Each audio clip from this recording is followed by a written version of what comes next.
neza nanone bakunze ba L55 TV show. Nanone uyu ni wa mwanya w'inkuru ya nkuru yacu, ya nkuru y'urukundo riri hagati ya Isabelle ndetse na John, ariko urukundo ruri kugenda rurangira, urukundo ruri kugenda rwanga bitewe nuko Isabelle yakuyemo inda, ariko kuyikuramo nawe ntusuko yabishakaga, ahubwo ni ibyago byamubayeho. Rero reka dukomeze aho twari tugeze.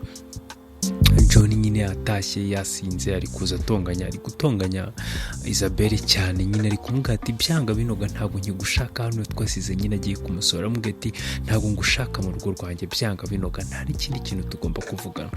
Nyine bateze intugunda, Isabelle aramubwira ati urabona ndava aha ngaha nkajya hehe, urabona ndava aha ngaha nkajya kwandi, ko nta handi hantu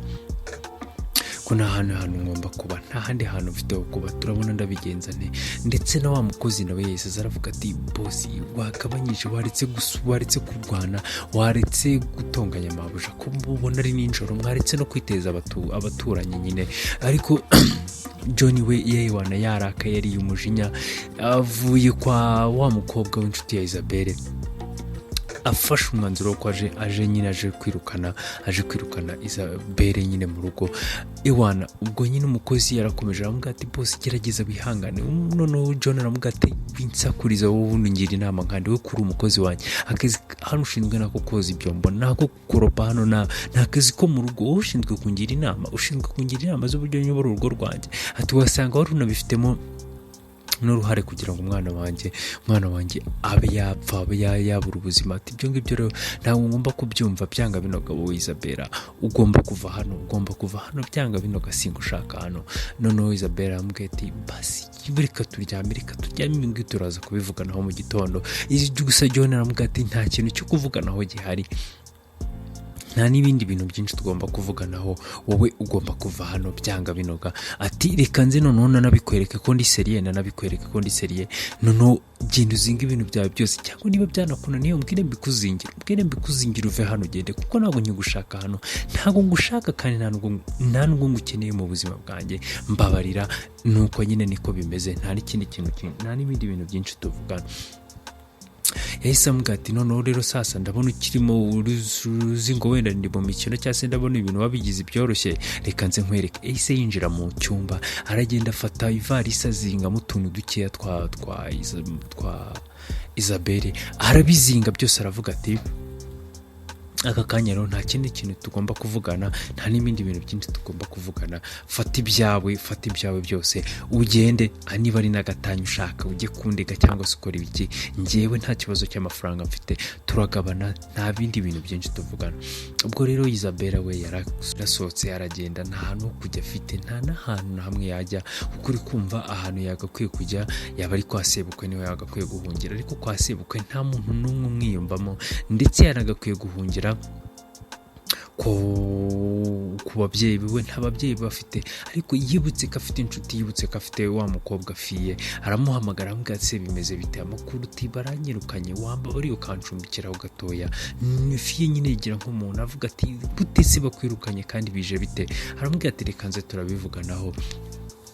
Ubwo rero yaragiye ajya kwa Fiye, aramubwira ati ibintu byakomeje kugorana, byanze umugabo yanyirukanye, ati nabuze ikindi kintu nakora. Noneho Fiye aramubwira ati se none se ubu ngubu atubura ajya hehe.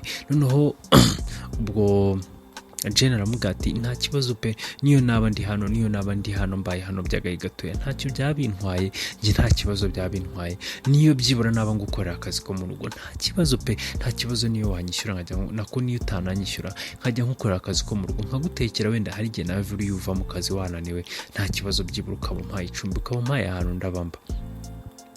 Ahubwo rero mu gihe ari kuvuga gutyo, na wa mukozi we yari yamukurikiye, haramubwira ati se mabuja, basura bubaye hano, uraba uri hano nta kibazo.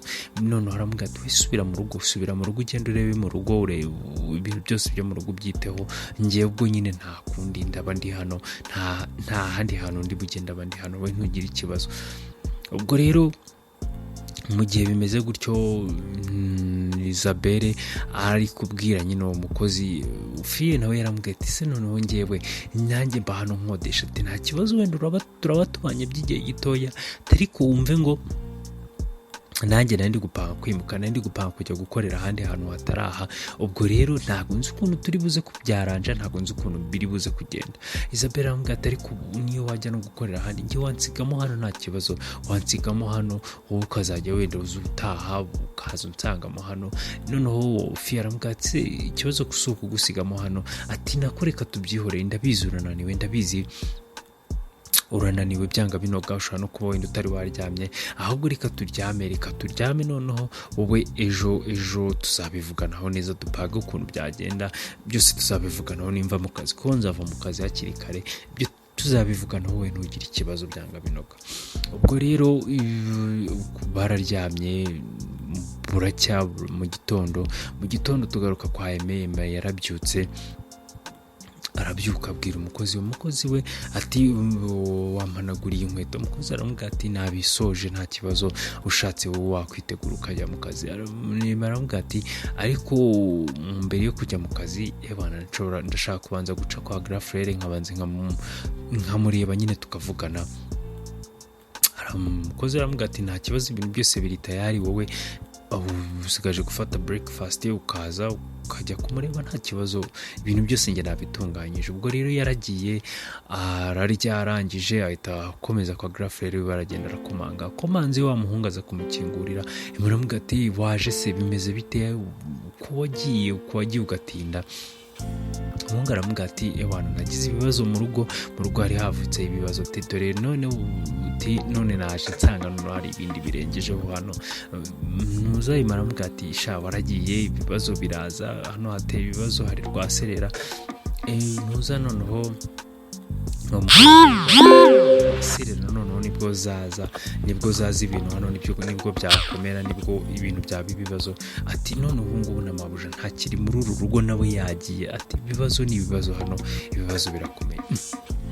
Emaze kubyumva ngo yagize ate, ngo yagiye hese kandi noneho uwo mukozi aramubwira ati simbizi nyine. Ati boss yaje nijoro yarakaye cyane, yasinze yanyweye, ahita amusohora mu nzu. Ati ubu ngubu ntawe urimo hano.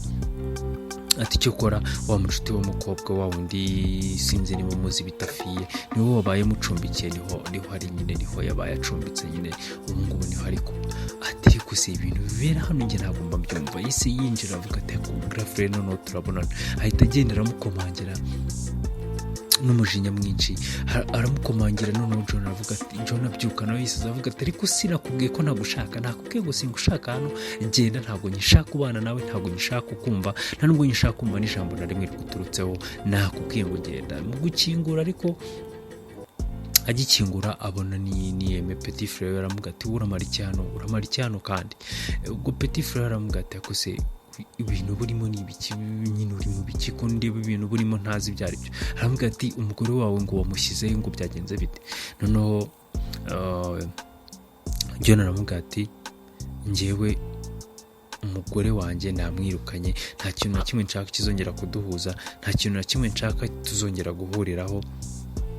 Ati ubwo rero uno munsi namwirukanye, namuvanye mu buzima bwanjye, ntabwo nshaka tuzongera kugira ikintu na kimwe duhuriraho, ntabwo bibaho, namwirukanye kandi nyine n'uwo mwanzuro wanjye. Noneho Maraseka aramubwira ati gusa ibintu uri umwana w'imyaka ingahe ku buryo wakora amakosa nk'aya, uri umwana w'imyaka ingahe ku buryo wakora ibintu nk'ibi. Ati njye mbona rimwe na rimwe utanatekereza. Ati ariko se ubundi wowe na papa na mama mwese mutekereza ibintu bimwe, mutekereza biciriritse kuri uru rwego ku buryo mwakwifata mugafata umuntu ameze nabi. Urabizi nabo yavanyemo inda yavuyemo ejo bundi, nabubwe ntarakomera, ntaraniyakira, warangiza ugahita umufata ukamwirukana. Ati se ubundi ubwo wigeze umukunda, ubundi byagenze bite, ubundi kumva mbona wigira nk'umuntu w'umwana kandi uri umuntu ukuze, uwo akaba ari papa w'umwana.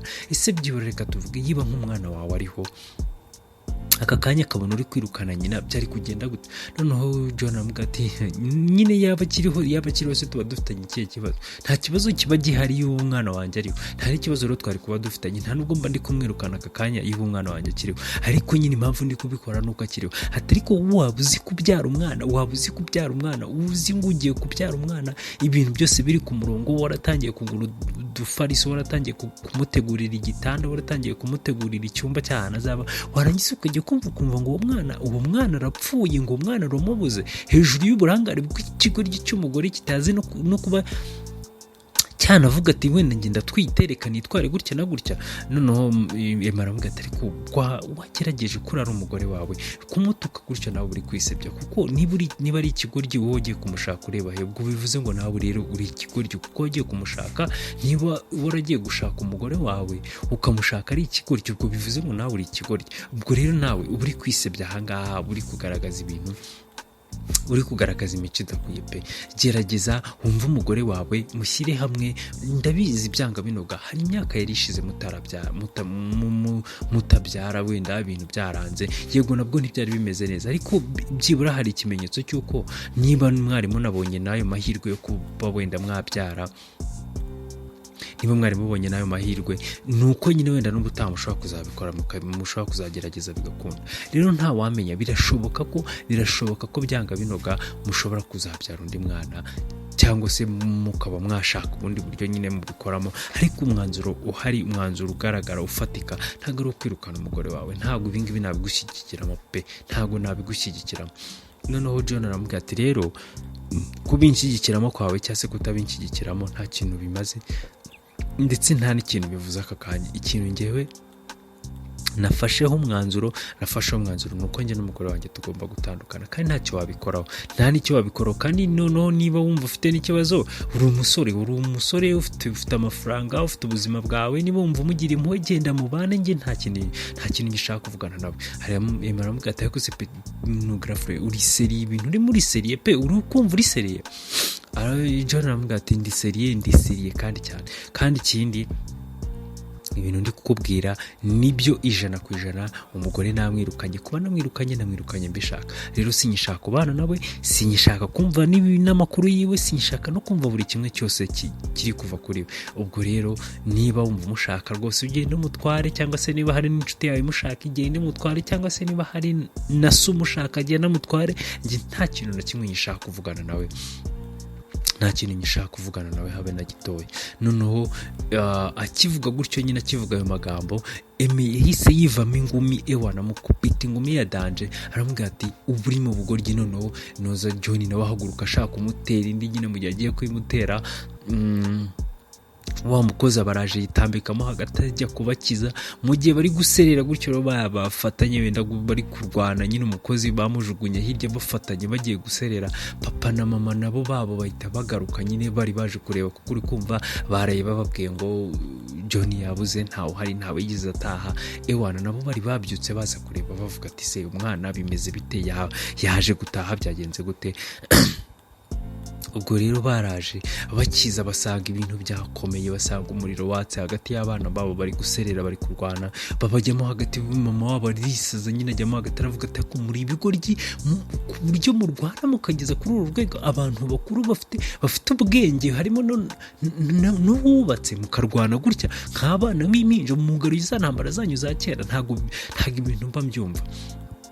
Noneho John ahita avuga ati mama wamumbarije impamvu ngewe aza kuntera mu rugo rwanjye, agatangira kunkubita. Noneho Emma aravuga ati uretse no kugukubitira mu rugo rwawe, n'ahandi hariho hose wowe wagakwiye gukubitwa, kuko uri ikigoryi. Sinzi n'ahantu, sinzi n'ubwenge butekereza ahantu bukura, sinzi n'ibintu butekereza, nta nubwo njye mba mbyumva. Emma yahise yikubita, ahita avuga ati ngewe sinyishaka kubarizwa muri uyu muryango, ibintu byanyu ndabirambiwe, akakavuyo kanyu ndakarambiwe. Ahita nisohokera, ahita yigendera. Noneho mama asigara abaza se bigenze bite, bimeze bite ubundi, ko muri gupfa iki abantu b'abagabo? None ubwo nyine niko ari kubaza na papa wiwe, nabe wenyine ari kubaza ati nge ntago mbyumva, ntago numva ukuntu abantu b'abagabo, abantu bakuze nkamwe mwicara mukarwana, murapfa iki ubundi, murapfa iki? Noneho John aramubwira ati mwamukurikiye se mukamubaza, mwamubajije icyo dupfa? Noneho babaza wa mukozi, baramubwira se bimeze bite, aba bantu bari gupfa iki, wowe waje ryari? Aravuga ati nge naraye nje nijoro. Ati rero ikintu abantu bari gupfa nuko nyine bari gupfa Isabelle nyine. Ati boss yirukanye umugore wiwe, yamwirukanye. Ubwo rero Emma yasanze yamwirukanye, nibyo bapfaga nyine, n'ibintu nk'ibyo nyine. Ntabwo mbizi nanjye nje nsanga bafatanye. atari ko ikintu nyamukuru bari gupfa nuko nyine John yirukanye umugore we kandi yamwirukanye nijoro nka saa 9 gutyo. Ubwo rero nicyo bapfaga hanini cyane. Noneho nyina ahita abaza John aravuga ati umugore wawe wamwirukanye? Noneho John aravuga ati namwirukanye ntabwo mushaka hano. Noneho nyina ahita avuga ati ati yangirwa umugore wayirukanye ati kora hamwana, uri umuntu w'umugabo ni waje kureba ko uriya mugore wawe atarakwiye ukamwirukana. Ewana, ibi bintu ndabigushimiye pe, uri umuntu w'umugabo cyane pe. Noneho ubwo ngubwo John aravuga ati mama, none se ntago bigutunguye cyangwa ntago mva bikubabaje? Oya, tiwe ntago uri bundakarire nka nkura murumuna wanjye. Nyina aramuga ati hoya ntago nakurakara, ati nanjye buriya mugore nabimubwiraga, ati yagombaga kuva hano, yagombaga kugenda byanga binoga, ati ahubwo njye narabuze ikintu cyamunkurira. Mu gihe bari kuvuga ibyo ngibyo rero bagiye kumva umuntu arakomanze, bagiye kubona, bagiye gukingura, babona ni Jane nako ni Isabel ugarutse. Babona ni Isabel ugarutse, ariko nyine agarutse nk'umuntu nyine nta baga yajyanye, agaruye waragarutse bisanzwe. Noneho agikomanga nyine ahita akimubona, nyina wa John akimubona ahita amwanjamira hejuru ati ugarutse kumara iki hano muri uru rugo? Mu gihe rero ari kumubaza gutyo, naho ngaho agace kacu karangiriye. Ubwo naho utaha kuzakurikirana akandi gace k'iyi nkuru y'urukundo ruri kurindimuka, urukundo rwa John ndetse na Isabel. Murakoze, naho utaha.